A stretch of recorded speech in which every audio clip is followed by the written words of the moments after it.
our community by wearing your mask. Under like this, your chin is not the way to get it done. Okay, back to COVID-19 and a little bit few of our numbers. You might have noticed if you have been looking, this week we have made some changes to our report and the frequency of our report. I should say reports.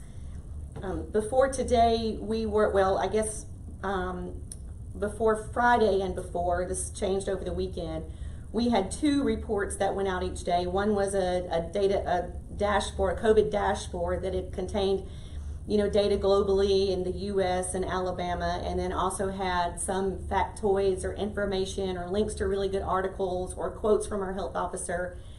And we will no longer be providing that document, and instead providing our daily patient characteristics report. It has changed somewhat as well, and beginning today it will only be provided on weekdays. So Monday through Friday, well, through the rest of this week, and then next week starting Monday through Friday.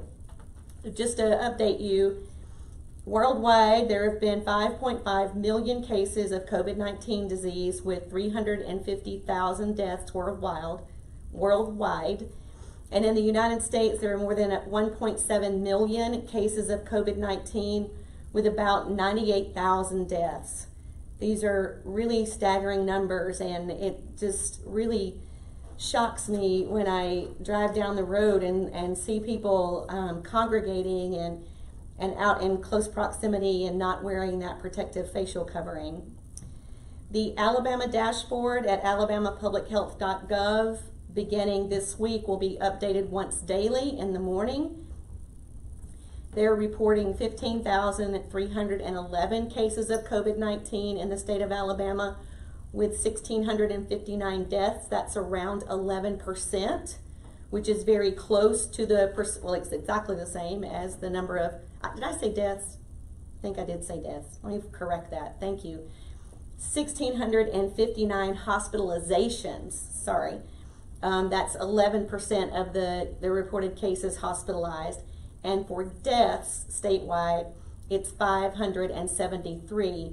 That's 3.7% statewide, which is a bit below what we see in Mobile County. So in Mobile, this morning, our daily report, we are reporting on 2,043 patients with COVID disease. 225 of those, or 11%, hospitalized, and 111, 5.4%, slightly higher than the statewide average, or the statewide proportion, have died with COVID disease. Yesterday, we added only 31 cases of COVID, 3 with hospitalization, and 0 additional deaths. But I want to point out that last week, Mobile County had the highest number of COVID-19 cases reported to us than any other week since the outbreak began in mid-March. So we thought we were starting to stabilize a little bit, maybe drop a little bit, but instead last week we saw the largest number of cases, just by a few, but just want to point that out.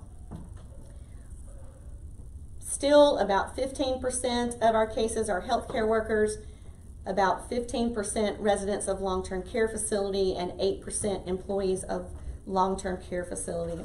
So we know that healthcare workers and outbreaks in congregate settings are really contributing, or have been contributing, to our numbers. We hope to tease that out a little bit more over the next week or so and see if we can't provide some additional insights into the pattern of community transmission as compared with transmission in congregate settings. A new calculation for us and for the state of Alabama, you'll see that they have added presumed recovered to the dashboard that ADPH puts out. I think that will be published once a week. And let me be very patient with me as I read this definition. It's very tricky. So a patient is presumed recovered if it's been 14 days or more since they tested positive if they were not hospitalized, or if it's been 32 days or more since they tested positive if they were hospitalized, or if hospitalization is unknown or missing. And of course, anyone who died with COVID is removed from this calculation. But when I sharpened my pencil and got down to trying to figure this out over the weekend, from my first calculation, 53% of all of the COVID-19 cases reported in Mobile to date are presumed recovered. So 53%, around 1,071, I calculated this yesterday, patients were presumed recovered. So that's good news and new information that we are sharing publicly. I hope that it'll be a little bit more automated in calculating that, which is less prone to errors. As we know, going forward, we will try to provide that data point to you weekly. So hospitalized, again, we had 225 and then 111 who have died. So here's a little bit more information on those. Among COVID patients with known hospitalization, around 38% required intensive care and 21% required mechanical ventilation. We know each of these are indicator of severe outcomes in COVID-19 patients. And again, just to remind you, 90% of the people who are hospitalized are 50 or older.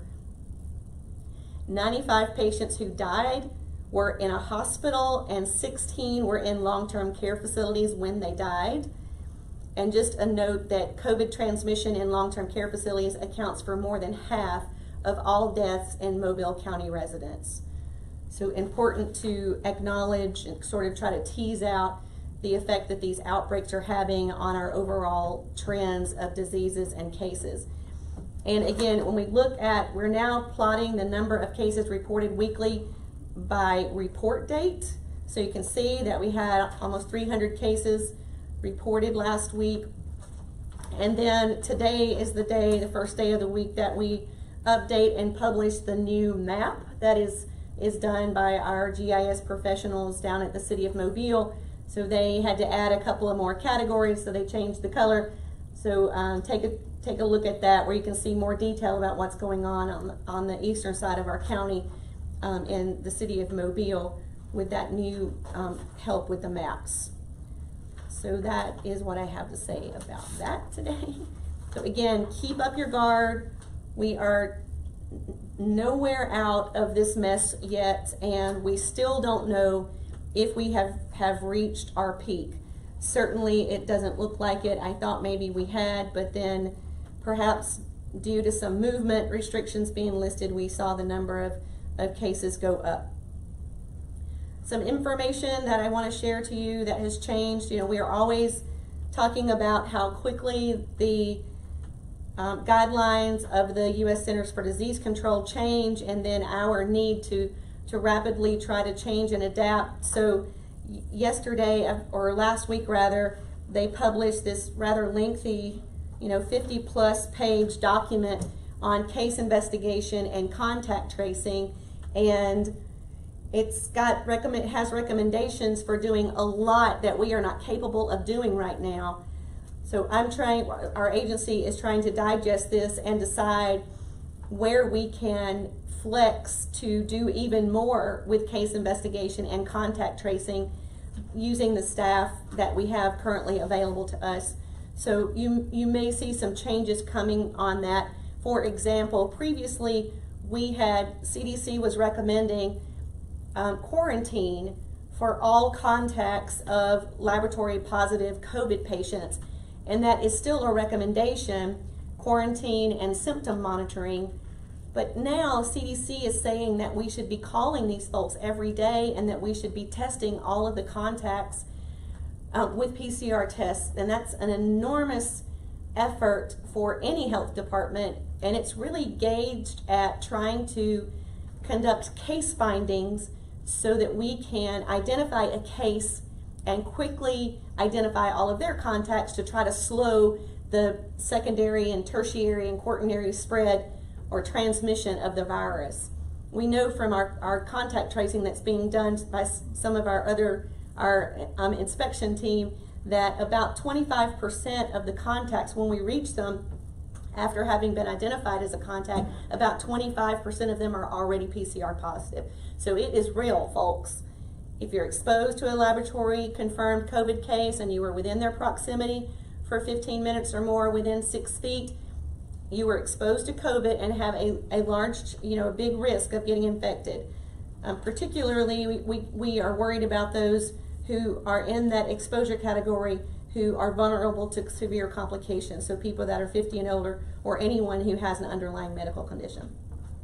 All right, a little more about the Safer at Home order that went into effect on May 22nd, just a few days ago, even though the holiday seems like it's put a mile between us and when this Safer at Home order went into effect. And again, it ends on July 3rd at 5 p.m. So this is the amended Safer at Home order.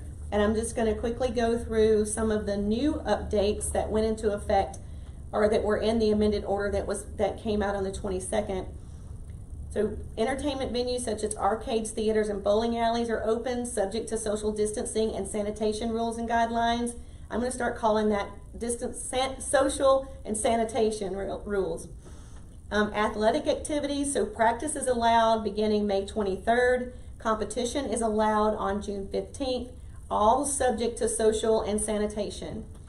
Educational institutions can open on June 1, subject to social distancing and sanitation guidelines.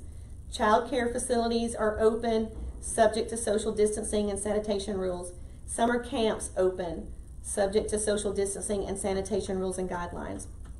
And then we still have a long list of things here that stayed the same in the order, that you're encouraged to stay at home, that businesses may open subject to sanitation and social distancing, retail stores can open at 50% occupancy, medical procedures are allowed unless prohibited in the future to preserve resources, regular programming at senior citizen centers is still suspended except meals should still be made available through curbside and pickup or delivery.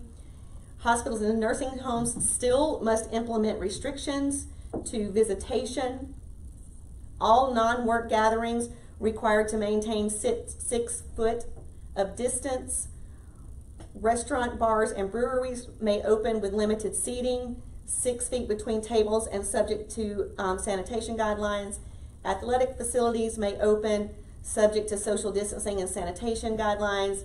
Close contact service providers such as barbershops, hair salons, nail salons, and tattoo parlors may open subject to the social distancing and sanitation guidelines. Beaches open with no limit on gatherings, but you must maintain 6 feet of separation. I did not see a lot of that happening over the weekend. All right, on to some questions. One of the things that came up, I saw a couple of folks last week on Friday. I was with the Centers for Disease Control and the Alabama Department of Public Health conducting a site visit at one of the long-term care facilities that has had a coronavirus outbreak. And Friday morning and the afternoon, I was out of work conducting that site visit. So I have a great appreciation for Dr. Laura Cepeda, who our Chief Medical Officer, who stood in my place. And I believe we also had someone from WIC who spoke on Friday. So thanks to those two co-workers for standing in to answer some important questions. So I will try to answer your questions since I'm back in the office today. Has the health department traced any positive COVID to businesses that reopened while defying the governor's order? And the answer to that is not that I know of. A question about the fact that Jefferson County's health officer extended restrictions on entertainment venues that would have otherwise been lifted by the governor.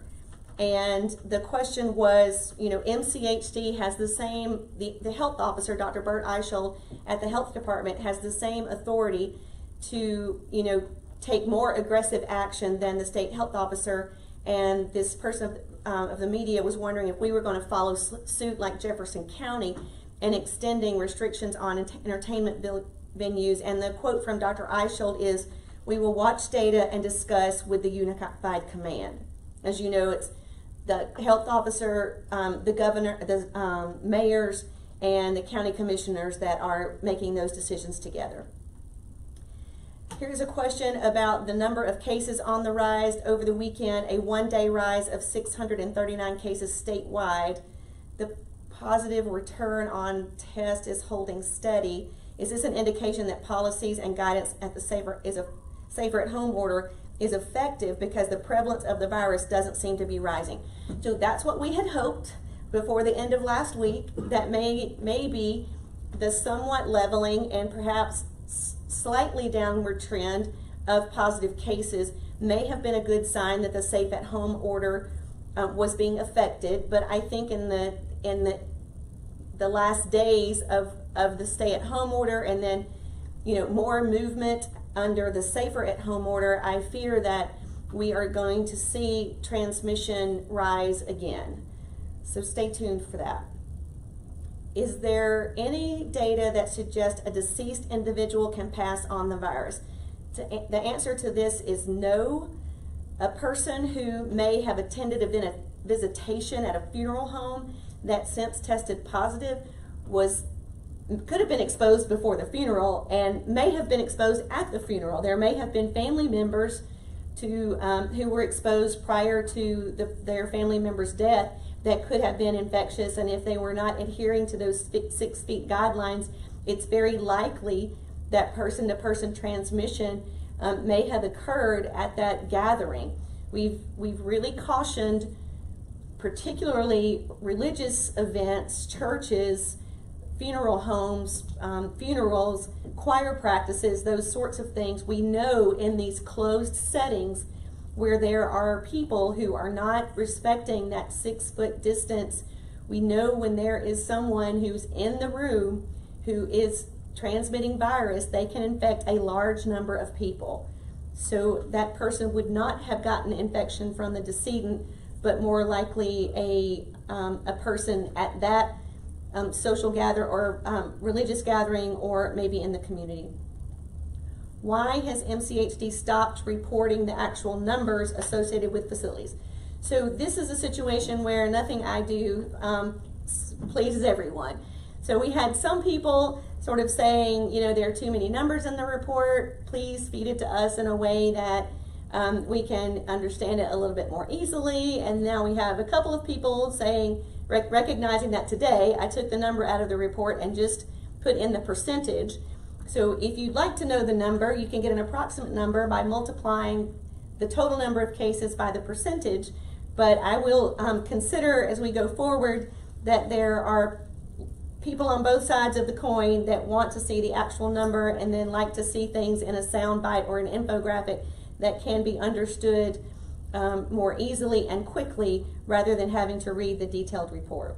So again, can't do anything, can't please everybody. All right, here are some things from Facebook asking me to explain the other or unknown category and what that includes in the demographics section for confirmed cases in the daily update sheets. So here's what happens. I think I wrote this. Let me see. Okay. Interviews of patients with COVID-19 disease are conducted after a PCR positive laboratory result is received. Obtaining complete information on patients is a challenge for investigators and data may be incomplete. So you know about a positive test as soon as I know about it. And when the time I know, then I start my investigation. It may take me a day to pick up the laboratory result. If the lab result doesn't have a telephone number of the patient, I may have to call the lab or call the provider to try to get the patient's telephone number. If the patient's telephone number is not available by the lab or the provider, or they have a bad number, then I have to contact one of my coworkers who has a White Pages account, not White Pages, but something very similar to it, to see if we can find a good telephone number or address in administrative databases. So by the time all of this has happened, it takes sometimes a couple of days for us to get a good telephone number, and then we have to find the person at a good time that is convenient for them to conduct a lengthy interview, and then I do my data entry, then I start calling all the contacts. So I wish that we got all of the information that we need from the individual at the same time as we receive their positive lab report, but that is not what happens. And that is why you see a large number of unknown or missing. Also, we are now just not able to contact about 25% of our COVID-19 positive laboratory patients. So there is some level of data that will always be unknown. Sometimes we're not able to interview the patient, like when it's someone who is hospitalized or who has died, and we have to rely on a proxy to complete that interview. That also sometimes results in incomplete or unknown information. So it's not a very clean or exact science. So thank you for your patience on that and that question. I hope that that helps some folks understand. Are you still unable to get specific numbers of COVID patients at the hospitals? So there are two ways that we get information, specific information on hospitals. One is through the Alabama Information Management System. I think that's what it stands for, AIMS, where the hospitals are reporting 3 times a day how many COVID patients they have in their hospital at that time, how many beds, how many ICU beds, how many ventilators, how much PPE they have, just this metric that folks in our emergency preparedness department look at on a regular basis to know if we need to move more ventilators into Mobile County, for example, or if we need, if hospitals are on diversion because they're low on ICU beds and we need to take patients elsewhere. So that information is available to public health, hospitals, and emergency managers only. And then the other way we find out about hospital numbers is the COVID laboratory result usually contains the ordering provider. So we will know if that test was ordered or conducted at one of the hospitals nearby. And we know, if they're hospitalized, most of them, we know what hospital they're at. But we don't report that information specific to each hospital because they could do that if they wanted to, but we don't report that information. The same way in which we don't report if a fast food chain has positive cases or if a daycare or a school has positive cases, unless there is an overwhelming public health need for doing so, like we're not sure how we would be able to identify people who were exposed, except that by saying a specific place at a specific time on a specific day, had COVID and you may have been exposed, so stay at home.